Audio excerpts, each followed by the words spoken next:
On the NHS for a second. So she's putting in some money. Let me just do the numbers quickly. Roughly 200 billion a year on the NHS. She's adding 2.8%, which sounds like a lot. It's 30 billion. However, it's not as much as it's had year on year over the past, say, 15 years.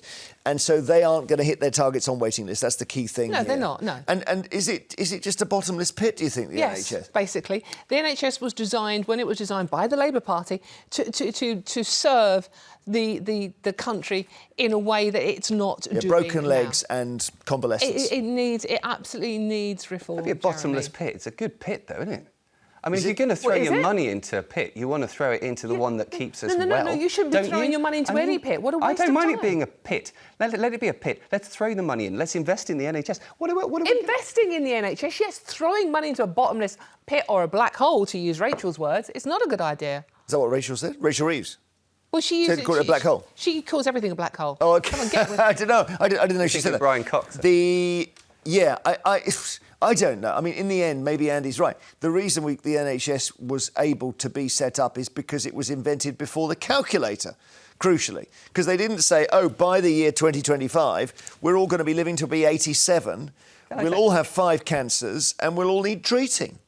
Well, look, we need a properly funded NHS. Yeah. So we can't afford it. If you've been to a hospital recently, there are staff doing amazing things, but they're a mess. I mean, I've had a friend who was in hospital for months recently. Well, how and I do could you not reform it believe then? what I saw. Well, you just want to put more money in. Dawn wants to change it. Right? You just said about waiting lists. Last time I checked, actually, this government, in a very short space of time, has reduced NHS waiting lists by millions. Yeah, probably because most of them are dying. Right? So maybe their promise is to, let's just get the facts on this. Their promise is to hit a routine operations target of treating 9 out of 10 patients within 18 weeks, which is, by the way, 4 or 5 months. It's difficult if you're in pain.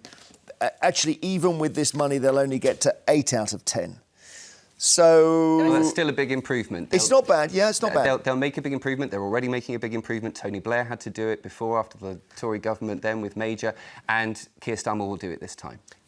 Dawn, there's probably no alternative, is there? We're just going to have to throw money into it and just... No, we don't. I think we reassess where we are, the NHS. There's a lot of waste in the NHS for a start, and I think we have to start making cutbacks in areas where there is waste. All right, well, let's think about this, for example. We've already had the thing where you don't get a winter fuel allowance if you've got a salary of over 35 grand.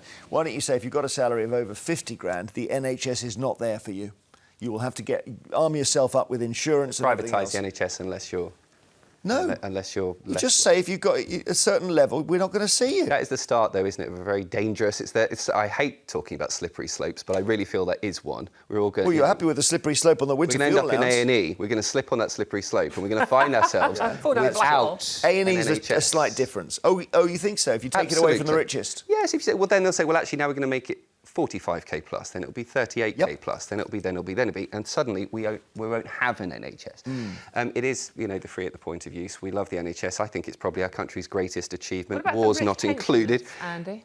What about what? What about the rich pensioners? What about the pensioners giving their 200 quid as a donation to the NHS? Maybe we should say that, who don't need it. Under the new rules, you can volunteer to do that. Well, then I thoroughly encourage everyone to do that. If you don't need the 200 quid, give it to your local hospital. I hope every pensioner out there is listening to Andy. You know what to do.